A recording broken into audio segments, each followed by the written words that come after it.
22 सप्टेंबरला बीड जिल्ह्यातल्या मांजरा धरणाचे सर्व 18 दरवाजे उघडले। 70,845 क्युसेक पाण्याचा विसर्ग नदीपात्रात सुरू झाला।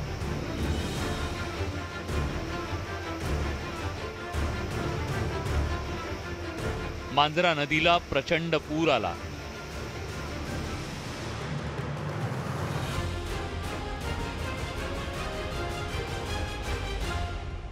तीच परिस्थिती तेरणेची। पश्चिम महाराष्ट्रातल्या धरणांसाठी ही तशी रेग्युलर बातमी, पण मराठवाड्यासाठी मात्र धडकी भरवणारी होती। कारण धरणाच्या 42 वर्षांच्या इतिहासात हे तिसऱ्यांदा घडलं होतं। बीड, उस्मानाबाद आणि लातूर जिल्ह्याची तहान भागवणारं मांजरा धरण नुसतं भरणं हीच जिथं ब्रेकिंग न्यूज असते, तिथं 18 दरवाजातून धरणाचा ऊर फुटला असेल तर आभाळ किती फाटला असेल हे सांगायला हवामान खात्याची गरज नाही।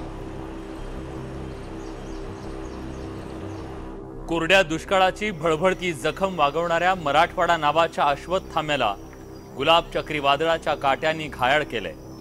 पावसानं अभूतपूर्व असं थैमान घातलंय, होत्याचं नव्हतं झालंय। नजर जाईल तिथवर रानोमाळ पसरलेल्या या भळभळत्या जखमा डोळ्यात कैद करणाऱ्या या ड्रोन कॅमेऱ्यात जर जीव असता तर तोही धाय मोकलून रडला असता, दुःखानं खाली कोसळून पडला असता।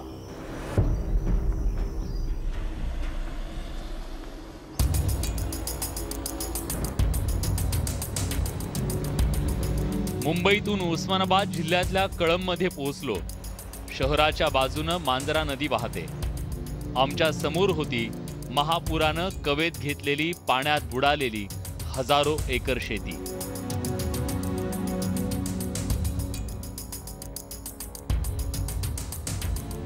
याच पुराच्या पाण्यात शेतकऱ्याच्या तोंडचा घास हिरावला गेला। सोयाबीन सुद्धा दिष्ट लागावी तसं सोयाबीन रानामध्ये खुलत होतं। आम्हाला वाटत होतं आमचं सोनं पिकतंय आणि आज आमच्या कुटुंबावर नक्कीच दिवाळी काय असते, दिवाळी जशी खायची होईल तशी दिवाळी लेकरा बाळाची सुद्धा फटाकडे वाजवायची होईल हे आनंदात आम्ही होता। पण 20 सप्टेंबरपासून जी सप्टेंबरच्या दुसऱ्या आठवड्यापासून सोयाबीन काढायचा जो मोसम असतोय त्या मोसमाच्या आधीपासूनच वारं फिरत होतं आणि 20 ते 21 सप्टेंबरपासून जी पावसाला सुरुवात झाली ती पाऊस असा झाला नुसतं स्वप्नच धुवून नेलं नाही, स्वप्नाबरोबर आमची सोयाबीन धुवून नेली। सोयाबीन धुत त्यानं आमची रानं धुवून नेली। जी परिस्थिती मांजरा नदीच्या काठावर होती तशीच तेरणेच्या काठावरही। पंचनाम्यासाठी अधिकाऱ्यांची वाट पाहणाऱ्या शेतकऱ्यांमध्ये गावात चॅनेलवाले आलेत ही बातमी वाऱ्यासारखी पसरली। आपलं शेत टीव्हीवर दाखवल्यावर तरी कुणी पंचनाम्याला येईल, मदत करेल म्हणून। सरकारनं आमच्याकडे कसलंच लक्ष देत नाही। अगर गाववाले तर सोडूनच द्या, येते सडकाने आलो म्हणतात, गाड्या उभा करतात, बघतात, आलो म्हणतात, जातात गावातून। येळभर आम्ही शेतकरी इथं रोडवर बसताव येऊन का तर येणार आहेत, आपली पाहणी करा बघा येणार आहेत, कुणी येत नाही आमच्याकडे, कसलाच दक्षता घेत नाही। 7 एकरावर अवलंबून असणारं 3 भावांचं इडगे कुटुंब पुराच्या तडाख्यानं देशोधडीला लागलं। पूर कधी पाणी आलं नाही, 20-25 दिवस झालं पाणी येऊन, आता ही पहिली बार आहे पाणी येणं। हा, तेरणाला पाणी पहिलीच बार आहे। कधी पाण्या वाचून नाही तर कधी पाण्यानं झालं मरण ठरलेलं। वर्षाला काही ना काही ठरलेलंच आमच्या इथं, काही नाही। आता ही पाणी अतिवृष्टी झाली, जास्त पाणी झालं, सोयाबीनचं पीक गेलं, उडदाचं गेलं, मुगाचं गेलं, तुरीचं गेलं।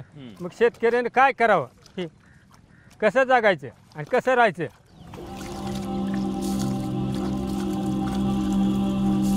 कमी पाण्यावर येणारं सोयाबीन गुडघ्या इतक्या पाण्यात कुजत होतं।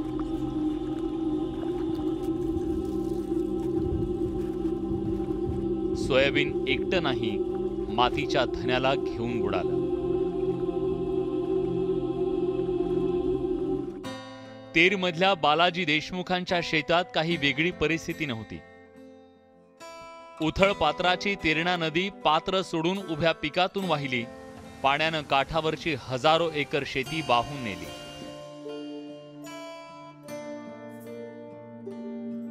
यावर्षी सुरुवातीपासूनच चांगला पाऊस झाला, त्यामुळे शेतकऱ्यांनी मोठ्या आनंदानं कष्ट केले, पण सगळे पाण्यात गेले. संकटामुळे आमच्यावर अशी परिस्थिती आहे की आत्महत्या करण्याशिवाय दुसरा पर्याय नाही. कष्टानं पिकवलेलं आता ह्या शेतीमध्ये आम्ही पेरणीपासून काढणीपर्यंतचा पूर्ण खर्च केलेला होता. किती फक्त एकरी आमचा 20-25 हजार रुपये खर्च झाला होता. हेक्टरी आमचा तसा मोजला तर 75-60-70 हजाराच्या घरात जातो. शासन एवढी मदत करू शकत नाही, तरी पण आम्हाला शासनाच्या दारी जाऊन उभं राहायची पाळी आली. गेल साली बी असंच झालं, पिके भरले केले गेले म्हणून काय दिलं नाही सरकार. हे तसंच होईल. शेतकऱ्यांच्या तोंडून मुखरर झालेल्या वेदना वास्तव बनून आमच्या डोळ्यासमोर होत्या. शिवारात दाणाही उरला नव्हता. नजर जाईल तिथवर फक्त बर्बादीचं चित्र होतं. पोशिंद्याच्या कष्टाचा आणि स्वप्नांचा जणू मसणवाटा झाला होता. ड्रोनच्या नजरेतून दिसणारं चित्र पाहून वाटलं, राज्याच्या मुख्यमंत्र्यांनी इथं येऊन एकदा एरियल फोटोग्राफी करायला हवी. किमान सरकारी बाबूंना पंचनाम्याच्या फुकाच्या कर्मकांडाची गरज तरी पडणार नाही. मराठवाड्यावर आभाळाचा कोप आजही सुरू आहे.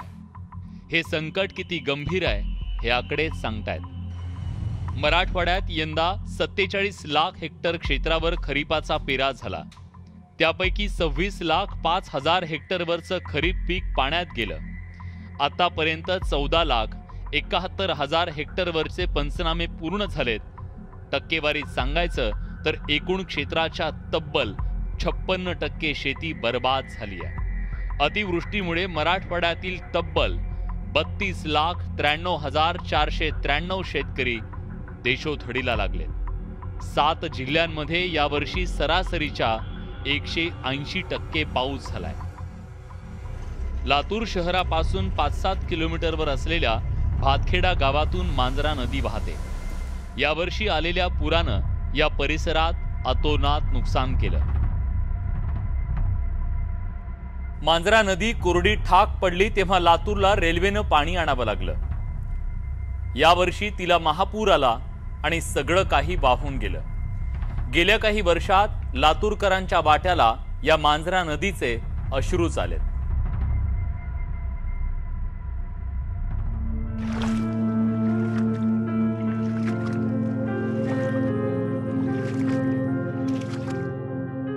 या अश्रूंचा वाटेकरी म्हणजे भातखेड्याचा तरुण शेतकरी मैनुद्दीन शेख. यांच्या एका वावरात माती वाहून आल्यानं पिकं गाळात रुतली, तर दुसऱ्या वावरातली सुपीक माती वाहून गेली.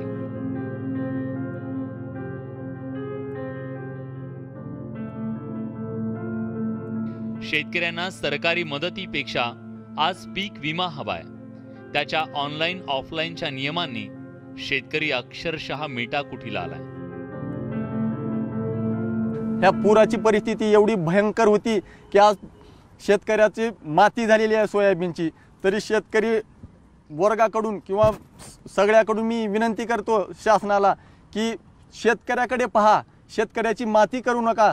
मायबाप, सरकार मायबाप, तुम्ही ज्यावेळेस विमा भरा म्हणता त्यावेळेस शेतकरी घरातली कुडूक मुडूक विकून विमा भरण्याची सगळी पुंजी त्या ह्याच्यात लावतो आणि तुमच्या कंपनीला विमा सादर करतो. जवळपास 5 ते 6 वर्ष झालं आमच्या भागाला कसलाच विमा नाही.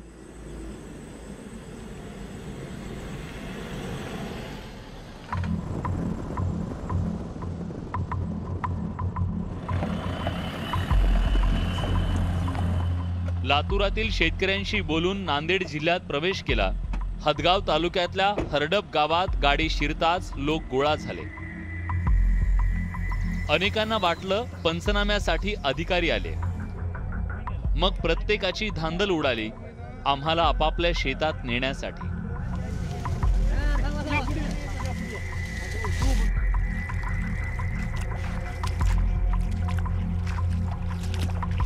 मामा थोड्याच वेळात त्यांचा गैरसमज दूर केला, पण आशा मात्र कायम होती. गुडघ्या एवढ्या चिखलातून पाण्यातून चालत बांधावर निघालो. नदीच्या किनाऱ्यावर पोहोचलो तेव्हा अत्यंत भेदक चित्र समोर होतं.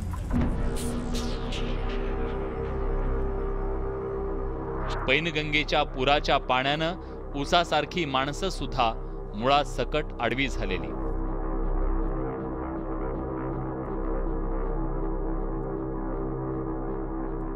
पैनगंगा आणि कयाधू नदीला आलेल्या पुरातून आणि त्याचबरोबर इसापूर धरणातून सोडलेल्या पाण्यामुळे या संपूर्ण खोऱ्यात पूर परिस्थिती निर्माण झाली. मी आता जिथं उभा आहे त्या पाण्याच्या खाली गाडलं गेलंय इथलं सोयाबीनचं पीक आणि मागे बघताय ते आहे ऊसाचं पीक. ज्या ऊसाचं संपूर्णपणे नुकसान झालंय आणि ऊसाला कुठल्याही प्रकारचं पीक विम्याचं कवच नाही. त्यामुळे 3 वर्षाचं हे पीक एका क्षणात उद्ध्वस्त झाल्यानं आता जगायचं कसं हा इथल्या शेतकऱ्यांच्या समोरचा सवाल आहे. हे पूर्ण टोटल गेलेलं आहे साहेब. आता या ऊसाचं काय पूर्ण आता मुळीच काढण्याशिवाय मुळी जाळीतून उपटून पडलेलं साहेब. आता टोटल काही राहिलं नाही याच्यात तर भयानक टोटल नुकसान भयानक आहे साहेब. 3 वर्षाचं पीक आहे. जवळपास एकरी 50-60 टनाचं ॲव्हरेज येते. इसापूर धरणाच्या पायथ्याच्या गावांना गिळणारा पूर जेवढा नैसर्गिक होता तेवढाच तो कृत्रिम असल्याचा आरोप इथल्या शेतकऱ्यांनी केला. सगळ्यात मोठी घोडचूक ही इसापूर धरण प्रकल्पाच्या प्रशासकीय अधिकाऱ्यांनी केलेली आहे. कारण सगळ्या महाराष्ट्रामध्ये पंजाबराव डक आणि हवामान खात्याचा अंदाज पावसाचा होता. त्यावेळेला धरण 95% वर भरलं होतं. मात्र त्या प्रशासनाने त्या धरणाचा विसर्ग त्यावेळेला करायला पाहिजे होता, परंतु त्यांनी विसर्ग न करता ऐन पाऊस चालू झाला आणि धरणाचा विसर्ग सुरू केला. त्यामुळे पैनगंगा आणि कयाधू नदीला कृत्रिम पूर आलेला आहे. पण शेतकऱ्यांना मोठी चिंता आहे ती शेतातून वाहून गेलेल्या मातीची. कर्ब नसलेल्या खड्यांना आता कितीही धडका दिल्या तरी त्यातून काहीच उगवणार नाही याची. आज जवळपास 100% कोणता सरकार कोणता मुख्यमंत्री बोलायला तयार नाही. या गोष्टीवर कोणी सुद्धा बोलायला तयार नाही. मुख्यमंत्री म्हणतात की धीर सोडू नका, सरकार तुमच्या सोबत. धीर कशासाठी धरायचं? आता हे एवढं माती मोल झालं, एवढे जमीन सुद्धा खरडून गेली अख्खी. आता पुढचं सीझन घ्यायचं, त्याच्यात टाकायचं काय? त्याच्यात टाकायसाठी पैसे आणायचे कुठून? 2.5 एकर जमिनीवर आपलं एवढं कुटुंब चालवायचं सोडून आता पुढे काय करायचं आहे? त्याच्यात क्लायमेट चेंज म्हणल्यानंतर कार्बन उत्सर्जन म्हणलं ना, सर्वसामान्य लोकांनी चला आपण इलेक्ट्रिकल व्हेकल घेऊ. मराठवाड्यात गेल्या दशकभरात दरवर्षी कधी कोरड्या तर कधी ओल्या दुष्काळाचं संकट कोसळतंय. हे असं का होतंय या प्रश्नाचं उत्तर मिळवण्यासाठी पर्यावरण तज्ज्ञ अतुल देऊळगावकर यांना आम्ही भेटलो. त्यांनी त्याची कारणं सांगितली. जे आत्ताचं चक्रीवादळे किंवा जुलै महिन्यामध्ये जी अतिवृष्टी झाली ती त्याचं ॲट्रिब्युशन पाहून हवामान शास्त्रज्ञ सांगतायत की हा कार्बन उत्सर्जन वाढल्याचा आणि हवामान बदलाचा परिणाम आहे.